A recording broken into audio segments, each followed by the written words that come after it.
종교개혁주의를 이렇게 할 때마다 이게 개혁이라는 것은 어떤 개혁교회의 굉장히 중요한 단어입니다. 정체되지 말고 안주하지 말고 개혁교회는 계속해서 일일신, 우일신을 하면서 개혁을 하면서 나가는 게 이제 개혁교회의 이제 정신이라고 할 수가 있습니다. 1517년 10월 30일에 비텐베르그 성당에 95개양 반박문을 걸물어서 그날을 기념해서 10월의 마지막 주일을 개신교 모든 개신교에서는 종교개혁 기념주일로 이렇게 지키고 있습니다.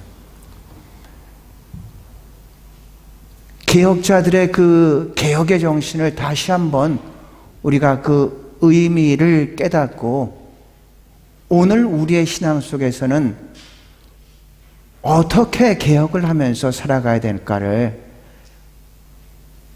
예배를 통해서 말씀을 통해서 다시 한번 깊이 묵상할 수 있고 깨달을 수 있는 그런 시간이 되기를 바랍니다.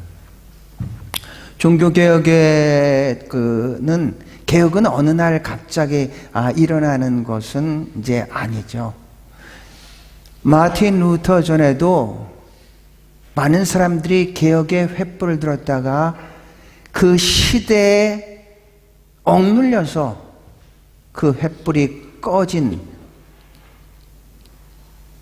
참수를 당하고 화형을 당한 그런 많은 사람들이 있었습니다. 어떤 한 사람의 열정이라든지 어떤 그 지성 이런 것으로 어떤 커다란 이루는 이루어지지는 않습니다. 그 시대 정신이 받쳐주지 않으면은 사실은 그것은 개인의 생각으로서 끝나게 됩니다. 이벤트로 끝나는 거죠. 이 이벤트가 무브먼트로 가기 위해서는 반드시 그 개인의 생각을 지지해 줄 수 있는 그런 시대 정신이 있어야 된다는 겁니다. 당시의 시대를 보면은 종교개혁의 배경을 보면 이렇습니다.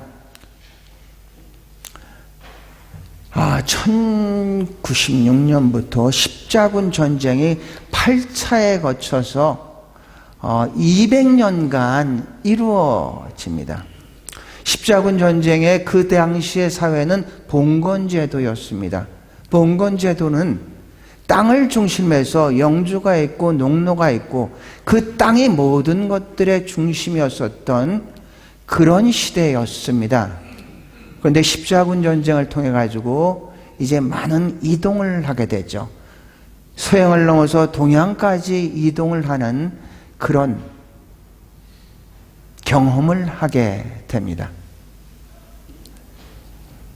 십자군 전쟁은 이제 성전으로 이렇게 생각해서 교황에 의해서 모집이 됐고 교황에 의해 가지고 이제 가게 됩니다. 당시에 이 가톨릭의 교황의 권위는 우리가 알고 있는 것처럼 교황 무오설, 그러니까 교황의 말은 바로 이 성서와 같고 교황은 결코 죄를 짓지 않는 사람, 오류를 만들지 않는 그런 분이라고 모두가 그렇게 생각해서 교황의 말은 곧 법이고 진리였다는 것입니다. 그래서 교황은 성전으로 생각해서 많은 사람들을 이제 십자군 전쟁에 동원해서 예루살렘으로 이제 가게 됩니다. 8차 동안 200년간 이루어졌습니다. 그런데 단 한 번 1차 때만 성공을 했고 그 다음부터 한 번도 예루살렘을 점령하지 못한 철저하게 실패한 전쟁입니다. 이런 배경을 가지고 있고요. 두 번째 배경은 1346년부터 흑사병이 이렇게 흑사병이 돌면서 패스트죠. 유럽 인구의 한 30%, 정확하게 통계를 잴 수가 없는 30%에서 60% 정도가 죽었습니다. 그러니까 세 사람이 살면 한 사람은 다 죽었습니다. 완전히 사회 구조의 개혁이 일어날 수밖에 없었던 그런 사태였습니다. 그런데 이 교회는 교회 중심의 사회였죠. 교회는 이 원인을 모르니까 오히려 이 성도들을, 교인들을 다 교회로 불러서 이것은 사탄의 장난이다, 사탄과의 영적인 싸움이다 하다 보니까 흑사병이 더 급속도로 퍼지게 돼서 더 많은 사람들이 죽었고, 교회 신부도 그렇게 거룩하고 흠이 없을 것 같은 신부도 흑사병에 죽는 거 보고 계속해서 사회는 이 교회의 권위를 인정하지 않게 되게 됩니다. 아비뇽 유수라는 게 있습니다. 최악의 상태로 이제 가톨릭 교회가 타락을 하게 되는데, 어떤 공동체가 무너질 때는 외부의 탄압이나 핍박보다는 내부의 갈등과 분열로 무너지는 게 아주 더 쉽습니다. 가톨릭에서의 아비뇽 유수라는 것은 뭐냐면, 이제 유수라는 건 포로입니다. 아비뇽이라는 것은 프랑스의 도시입니다. 당시에 전체적으로 유럽의 상황을 보면 이 프랑스는 왕권을 빨리 형성을 합니다. 프랑스가 강건해지자 프랑스의 왕은 로마의 교황청을 아비뇽으로 옮기면서 자기의 사람을 교황으로 선출합니다. 그래서 그 기간이 70년간이나 이어졌습니다. 그런데 분명히 교황청은 로마에 있어야 되는데 프랑스 아비뇽에 있으니까 로마에 있는 사람들이 더 이상 인정할 수 없다 해가지고 로마에서도 교황을 뽑습니다. 프랑스에도 교황이 있었고 로마에도 교황이 있습니다. 그랬더니 저 피사에서는 그렇게 싸우면 안 된다 하면서 자기네들도 교황을 세웠습니다. 그래서 교황이 3명일 때가 있었다는 얘기죠. 절대 권력이고 절대 지존할 것 같은 그 교황이 3명이로 돼서 여기저기서 분열을 하는 일들이 일어났습니다. 세상의 사람들이, 세상의 교인들이 바라보기에 이게 뭐야? 이렇게 생각했겠죠. 결정적으로 르네상스라는 것이, 르네상스는 프랑스 말인데 부활, 재생 뭐 이런 의미를 가지고 있습니다. 르네상스의 시대 정신은 휴머니즘입니다. 휴머니즘이라는 것은 우리가 생각하기에 여러 가지로 많이 사용을 할 수가 있습니다. 샤르트르 같은 사람은 이렇게, 이건 사람 실존주의자입니다. 이 사람은 무신론적인 실존주의자인데 이 사람이 쓴 책 중에서 실존주의는 휴머니즘이다 이런 표현을 씁니다. 휴머니즘은 철저히 인간 중심의, 인간을 존중하고 인간의 이성을 높이 세우는 인간 중심의 이제 사상이죠. 중세는 철저하게 신 중심의 그런 세계였었는데 이제 인간의 이성이 깨어나면서부터 이미 교회의 권위는 땅을 치고 있었고 인간의 이성이 깨어나면서 14세기부터 17세기 초까지 휴머니즘의 사상이 전체적으로 이제 유럽에 휩싸기 시작했습니다. 우리는 휴머니즘을 생각하면은 여러 가지 시대적으로 이렇게 생각을 하면은 이렇게 생각하면 될 것 같습니다. 휴머니즘을 번역할 때 인문주의, 인간주의, 인본주의 뭐 이런 식으로 이제 번역이 됩니다. 이런 휴머니즘의 시대상에서 이제 종교 개혁이 일어납니다. 자, 휴머니즘을 번역을 하면은 이렇게 될 수가 있어요. 휴머니즘 철저히 인간 중심입니다. 나쁜 얘기 아닙니다. 인간 중심. 신중심으로 하면서 인간성이, 인간의 인권이, 인간의 자유가 철저하게 왜곡되고 아주 어려움을 겪었다면은 이제 휴머니즘을 통해서 인간이 다시 한번 부각하는 것입니다. 그래서 휴머니즘이라는 단어를 어느 시대에 쓰느냐에 따라서 조금씩은 다르게 의미할 수 있습니다. 휴머니즘은 세 종류가 있습니다. 유신론적인 휴머니즘.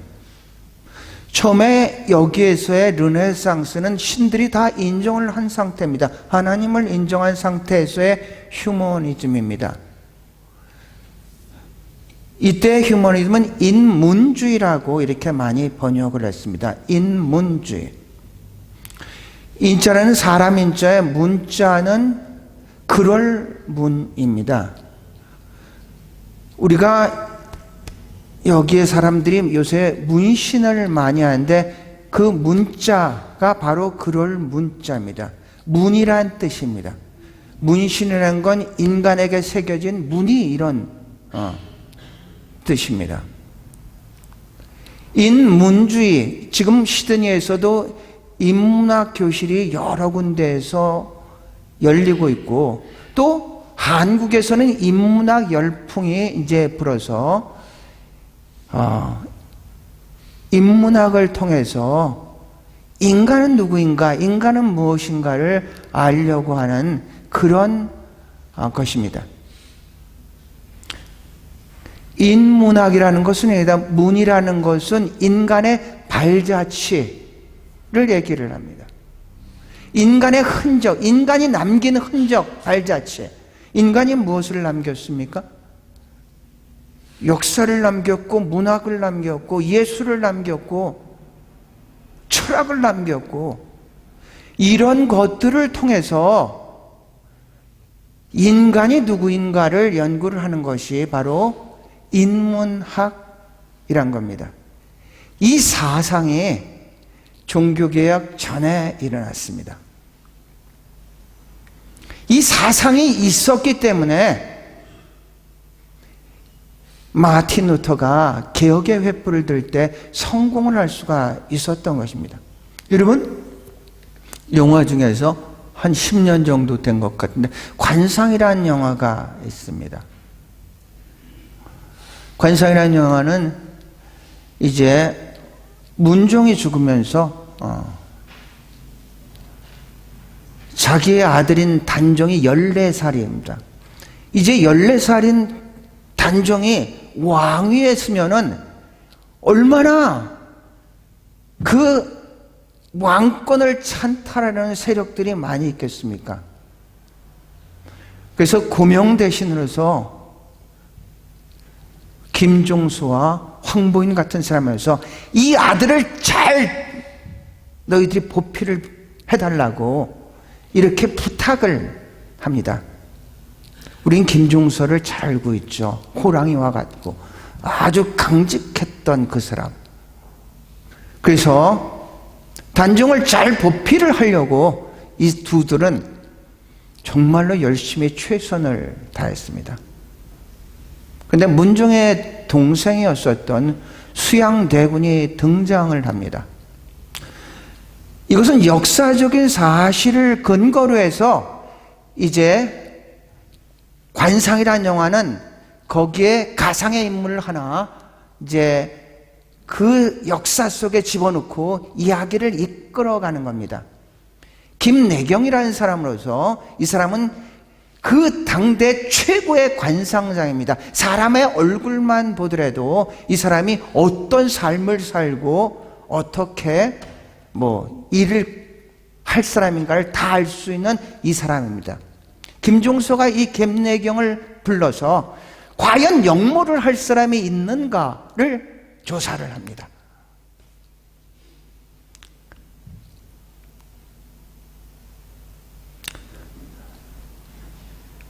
이 김내경이 수양대군을 이제 봅니다. 가짜로 이렇게 보여줘서 정말로 이 사람이 역모할 사람인가 아닐까를 모르게끔 그렇게 합니다.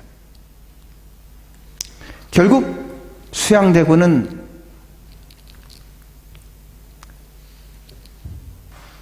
김종서와 황보인을 죽이고 이제 정난을 일으킨 게 그게 바로 계유정난입니다. 그 관상의 마지막 장면은 이렇습니다. 이 김내경은 모든 것들을 사람의 얼굴만 봐더라도 다 아는데, 그런데 결국 자기의 삶은 실패를 한 겁니다. 나중에 자기 부인한테 푸념을 하듯이 읊조립니다. 나는 파도만 보았지 파도를 움직이는 바람은 보지를 못했어. 파도를 만드는 것은 바람인데 나는 사람만 보았지 나는 이 시대를 읽지 못했어. 이게 바로 시대 정신이죠. 종교개혁이 일어날 때는 바로 그 시대 정신이 무르익었을 때입니다. 구텐베르그와 같은 사람은 그 전에 금속 활자를 만들어서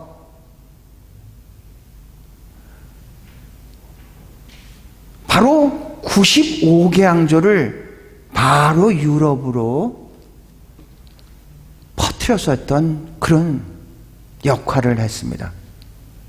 만약에 비텐베르그 성당의 이 95개 항조가 만약에 이런 금속 활자가 발명이 되지를 않았다면은 그 국지적으로 그 운동은 끝났을 겁니다.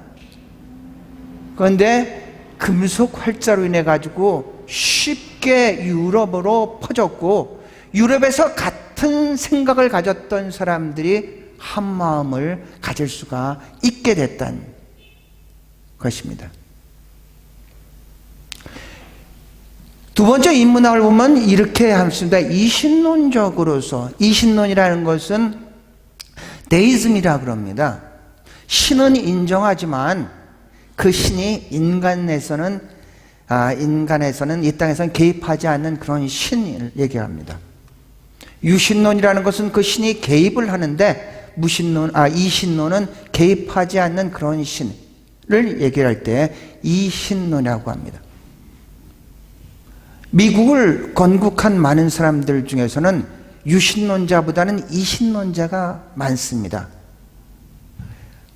하나님께서 우리에게 모든 것들을 인간끼리 잘 하라고 우리의 이성과 과학을 통해서 잘 발전시키라고 한 거지 하나님을 의지 않고 절대적으로 자기의 힘으로 하는 그런 사람들이 이신론, 그런 휴머니즘이 있습니다.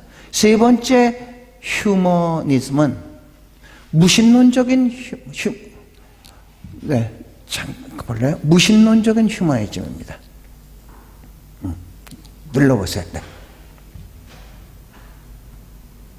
무신론적인 이 휴머니즘은 신을 인정하지 않는 상태에서 인간을 높이는 인간 중심의 그런 이제 휴머니즘입니다.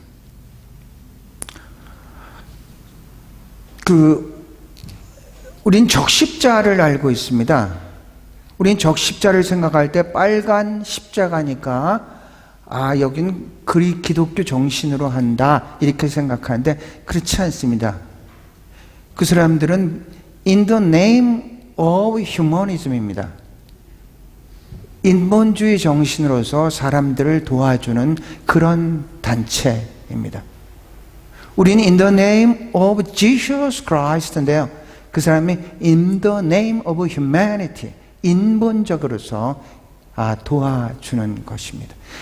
단체가 많이 있죠. 정말로 가난하고 연약하고 아까 기도와 같이 억눌린, 소외된 이런 사람들을 도와주는 단체가 많이 있는데, 그런데 어떤 단체는 예수의 이름으로 도와주는 단체가 있고, 어떤 사람은 그냥 인간적으로서 사람을 도와주는 단체가 있다는 얘기입니다.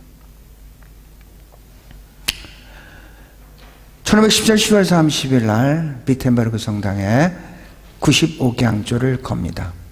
우리는 그 95개 항조는 왜 10월 31일인가에 대해서 한번 생각해 볼 필요가 있습니다. 가톨릭에서는 11월 1일이 성인의 날입니다. 11월 1일이 순교자들을 기념하기 위해서, 특별히 익명의 순교자들을 기념하기 위해서 모든 교인들이 교회에 모이는 날입니다. 마틴 루터는 10월 31일 날 이 95양 반박문을 걸면서 그 다음날 모든 사람들이 오니까 이것을 보고 내가 생각하는 것이 정말 잘못됐는지 한번 이야기 좀 해보자, 그런 의도에서 걸어놨던 것입니다. 맨 밑을 보면은 내 의견에 다른 생각을 가지고 있는 사람들은 좀 얘기 좀 합시다. 그러니까 우리는 개혁이라는 말을 썼습니다. 혁명이라는 말을 쓰지 않고 개혁이라고 한 말을 쓴 거는, 개혁은 기존 질서를 인정한 상태에서 고칩시다 이런 뜻이고, 혁명은 기존 질서 자체를 인정하지 않고 깨부수고 새로운 질서를 만들겠다는 게 혁명인데, 종교개혁은 혁명이 아니라 개혁으로 시작이 됐던 겁니다. 그런데 아무도 마틴 루터의 이 95개 항조 다 봤음에도 불구하고 이야기가 없게 된 것입니다. 그리고 세월이 지나서 한 3년 정도 지나가지고 루터가 3가지의 논문을 발표를 하면서 그 논문으로 더 이상 돌아올 수 없는 강을 건너므로써, 그럼으로써 개혁이 본격적으로 일어나게 된 것입니다. 우리가 알고 있는 그 사상들은 이제 거기서 나옵니다. 논문 같은 게 독일 그리스도인에게 고함, 여기서 나온 사상이 만민 제사장설이라는 게 나옵니다.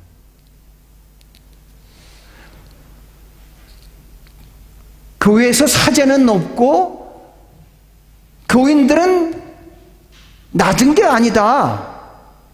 사제는 하나님의 일을 하고 교인들은 세속 일을 하는 게 아니다. 우리는 모두 하나님 앞에 제사장이다. 여기서 나온 사상입니다. 만약에 교황이 이것을 보고, 교회가 이것을 보면 도대체 수용할 수 없는 그런 것이죠. 두 번째, 그리스도인의 자유라는 그런 논문을 씁니다. 그리스도인의 자유. 진리를 알지니 진리가 너희를 자유케 한다 그랬는데, 그러면 우리는 어떤 자유를 얘기를 하는 것이냐? 거기에서 나온 게, 우리가 가지는 자유는 방종을 위한 자유가 아니라, 우리의 육신을 위한 자유가 아니라 섬기기 위한 자유다. 예수 그리스도가 이 땅에 오신 것은 섬김을 받기 위해서 온 것이 아니라 섬기려고 온 것처럼, 우리가 가진 자유는 섬기기 위해서, 나누기 위해서, 베풀기 위한 종의 자유다. 거기서 나온 게 종의 자유입니다. 종과 자유인은 아주 다를 것 같지만 자유인이기 때문에 종이 될 수 있는 그런 자유를 얘기를 합니다. 마지막 3번째 논문 같은 건 교회 바벨론 유수라는 그런 책. 유수가 이제 포로가 됐다는 얘기죠.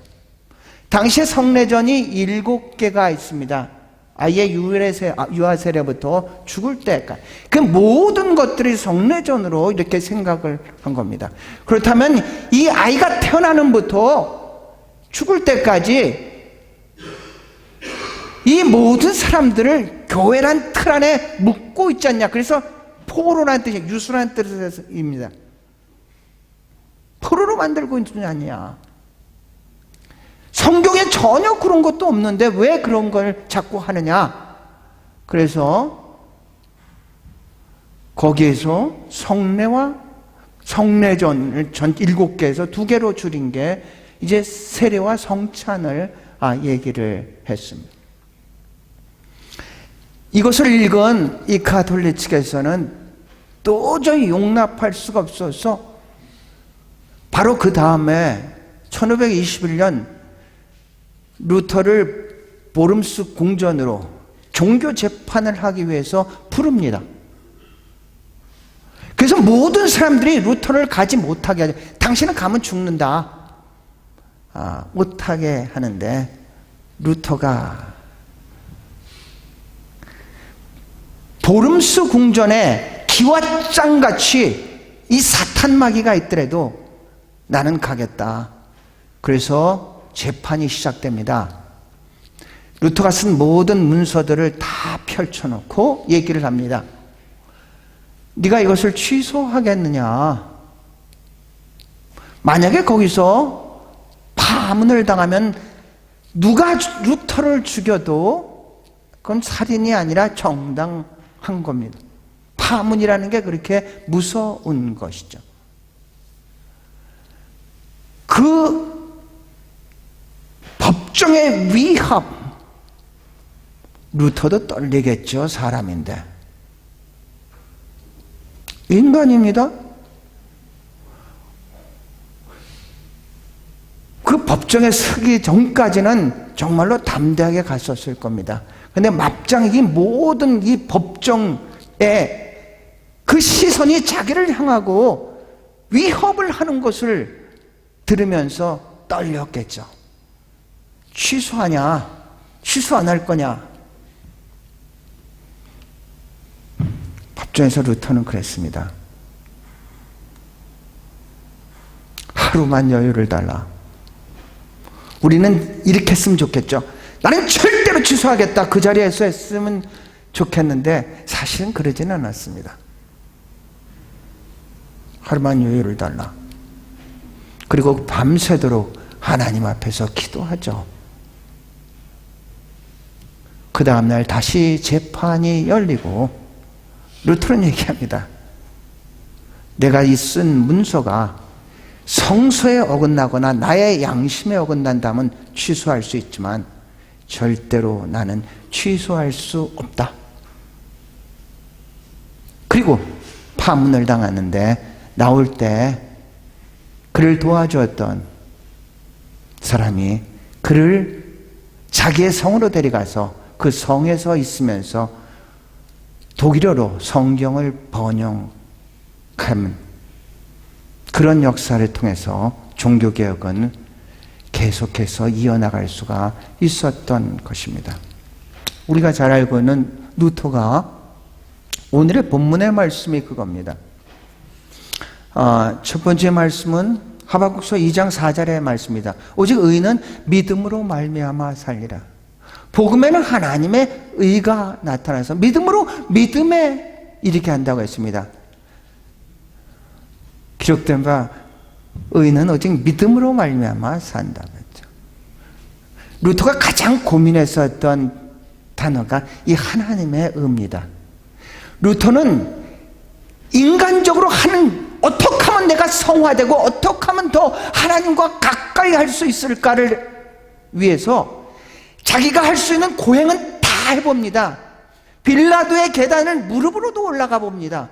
그런데 이상한 거는 그렇게 자기가 행위로 노력하면 할수록 더욱더 하나님과 멀어지고 있는, 더욱더 악한 자기 자신을 발견을 하게 되는 겁니다. 혹시 우리한테는 그런 경험이 없습니까? 뭔가를 조금 하려고 하면 할수록 우리는 오히려 그것과는 멀어지는 자신을 바라보는 그런 경험은 없습니까?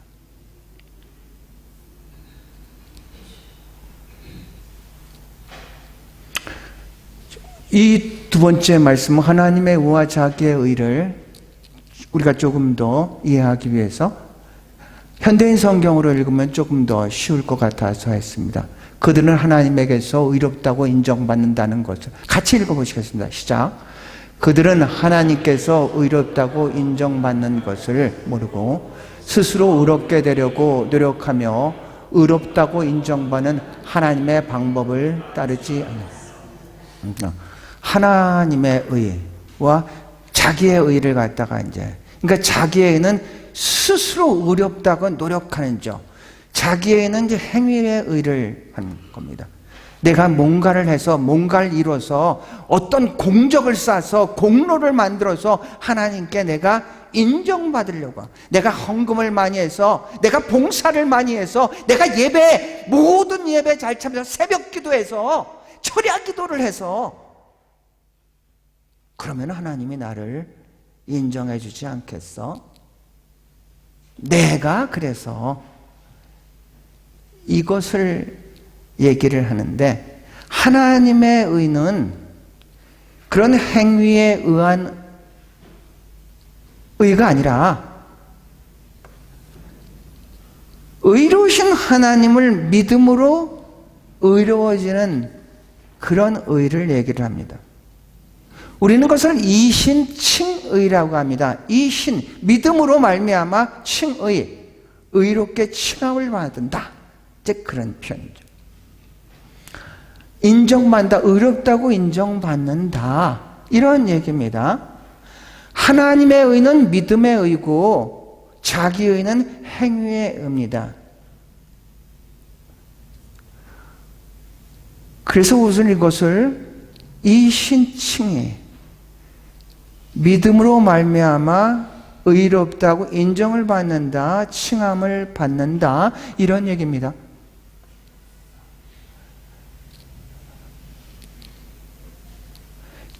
칭의라는 것은, 의로워진다는 것은 의로운 분이 의롭다고 칭할 때 비로소 의로워진다는 얘기입니다.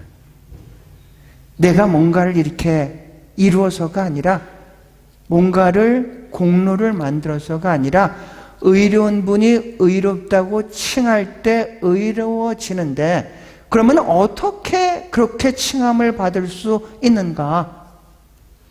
구체적으로 얘기를 하면은 예수 그리스도가 우리의 죄를 대속해서 십자가에 못 박혀 돌아가시고 죄와 사망의 권세를 깨트리고 무덤에서 불어난, 그래서 그 모든 죄를 정복한 이 사건을 믿는 그 믿음을 통해서 우리가 의롭다고 칭함을 받을 수 있는 줄로 믿습니다.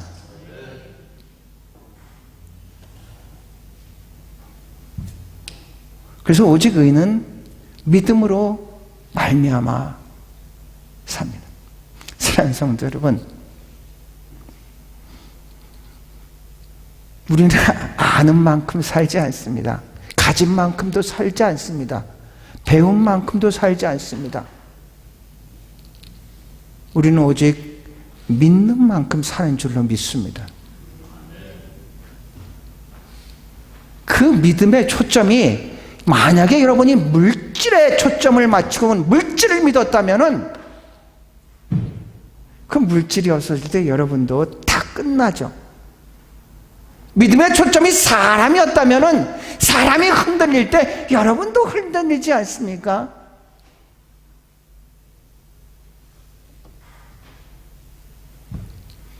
우리의 믿음의 초점은 전지하시고 전능하시고 무소부재하신 그 하나님께 초점을 믿어야 될 줄로 믿습니다. 그 초점을 맞추고 그분을 믿는 겁니다. 그러면 우리는 어떻게 살아가느냐? 그분을 믿는 만큼 이 땅을 살아갈 수 있을 줄로 믿습니다. 종교개혁 주의를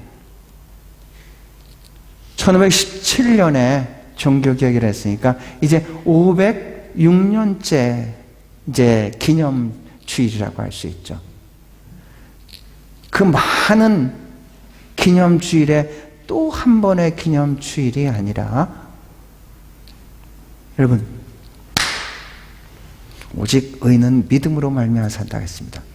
복음에는 하나님의 의가 나타나서 믿음으로 믿음에 이르게 하나니 기록된 바 오직 의인은 믿음으로 말미암아 산다고 했습니다. 말씀을 마치고자 합니다. 르네상스가 Back to Greece, 롬입니다. 그리스와 롬의 사상은 어땠습니까?